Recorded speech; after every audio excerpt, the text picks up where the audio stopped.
some stories, they're not just told, they're lived. They echo down through thousands of years. So today, we're going to journey through one of them, the Ramayana.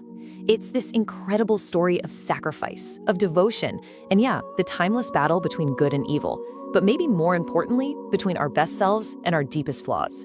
And we're going to get right to its powerful emotional core. So let's start where you might think the story ends. Picture this. Lanka is literally on fire. The sky's thick with smoke, and this massive war is hitting its peak. But here's the thing. That's not the end. It's actually our beginning. It's from this exact moment that we're going to flash back, because to really understand the fire, you've got to understand the spark that lit it.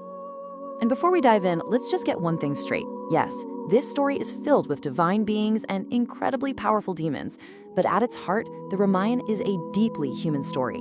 It's about a man who, at every single turn, chooses duty and sacrifice, and yet, somehow, never breaks. It's basically our own struggles, just blown up to this epic scale. And that human story, that incredible test of character, all begins in the shining kingdom of Ayodhya, a city that's all about joy and celebration. But, a storm is brewing just beneath the surface, right inside the palace walls. So on one side, you've got Prince Ram. His very presence just brings this sense of peace and rightness to everyone. But in the shadows of that same palace, you have the maidservant Manthara. And she is literally whispering poison, planting these seeds of jealousy and fear straight into the mind of Queen Kaikeyi.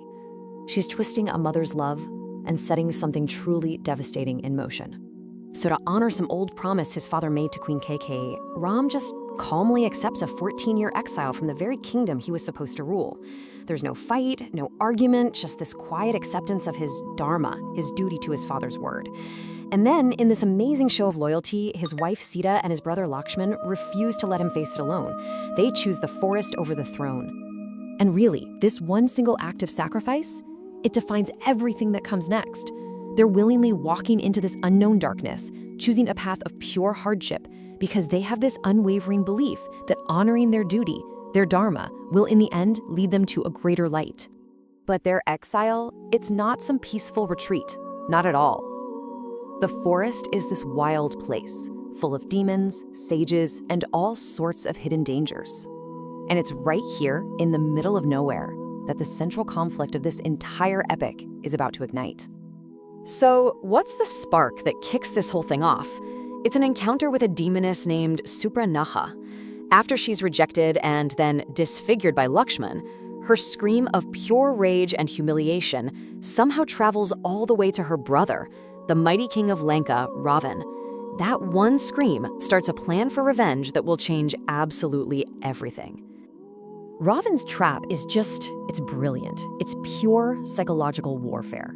He creates this illusion, a magical golden deer, so beautiful that Sita just has to have it. She asks Ram to go get it for her. And that one simple, innocent request is the first domino to fall. It draws Ram and then Lakshman away from their home, leaving Sita all alone and vulnerable to Ravan, who shows up disguised as a holy man to kidnap her. What's so wild about this trap is that it doesn't prey on greed or any real weakness. It preys on something totally pure, Sita's innocent wish for this beautiful creature.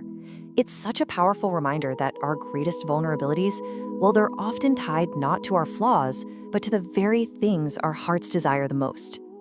So at this point, Ram is he's broken. He's drowning in grief and despair. The story honestly could have ended right there, in total tragedy. But just when you think all hope is lost, bam, the whole narrative takes this dramatic turn, all because of a new, unstoppable force. Hanuman, the mighty Vanar, or monkey god, appears before Ram. And seeing Ram's pain, he doesn't just offer sympathy, he pledges his complete and total devotion. He offers action. He basically says, "My lord, don't worry, I will bring Sita back." And that one promise shifts the entire energy of the story from loss to mission. And what Hanuman does next? It's the stuff of legend, truly. He does the impossible. He grows to the size of a mountain and just leaps across the entire ocean to Lanka. Once he's there, he finds Sita, gives her Ram's ring as a sign of hope, and consoles her. But he's not done. He then lets himself get captured just so he can get in front of Ravana and deliver a warning, face to face. And then he turns his capture into this massive act of defiance by setting the city on fire with his own tail. Incredible. Hanuman's return just electrifies the whole army. Now they're faced with this impossible task of getting everyone across the ocean. So what do? They start building a bridge. And get this, they write Ram's name on every single stone. And because of their faith, their collective belief, the stones float. Just imagine that. Their belief makes the impossible possible. Okay, so the bridge is built, the army is across, and now the stage is set for the final epic showdown. The Great War for Dharma, for what is right there on the shores of Lanka. And this war, it isn't just one big fight. Oh no, it happens in these brutal, strategic phases. First, they have to deal with the mind-bending illusions of Ravan's son, Meghnad. Then, they have to face the giant Kumbhakarna, who's been woken from his sleep. But through it all, Lakshman really rises as a hero, paving the way for that ultimate duel, Ram versus Ravan. There's this one moment in the war that's just absolutely critical. Lakshman is struck down by one of Meghnad's magical weapons, and he's lying near death. The only cure is a specific herb from a faraway mountain. Hanuman, realizing he can't find the exact herb in time, does the unthinkable. He just lifts the entire mountain and flies it back to the battlefield, saving Lakshman's life.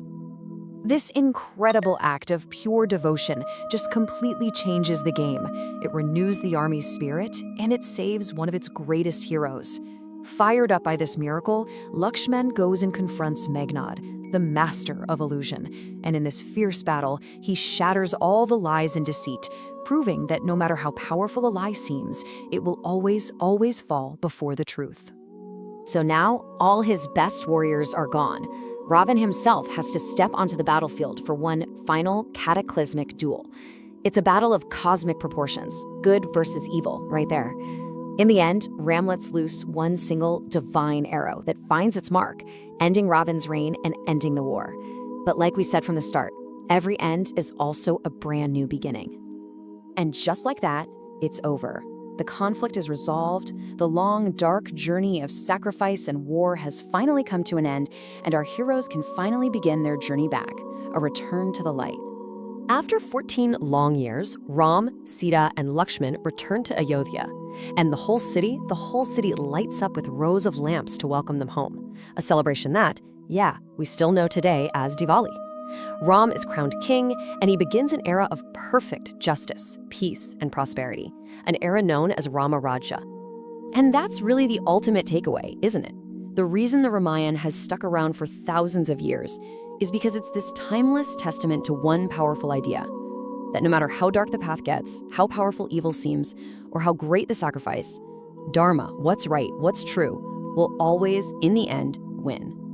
So at the end of the day, this story isn't just about Ram fighting Ravan out there. It's a mirror for us.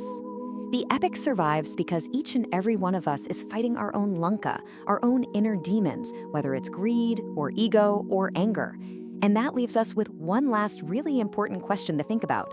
What is your inner battle?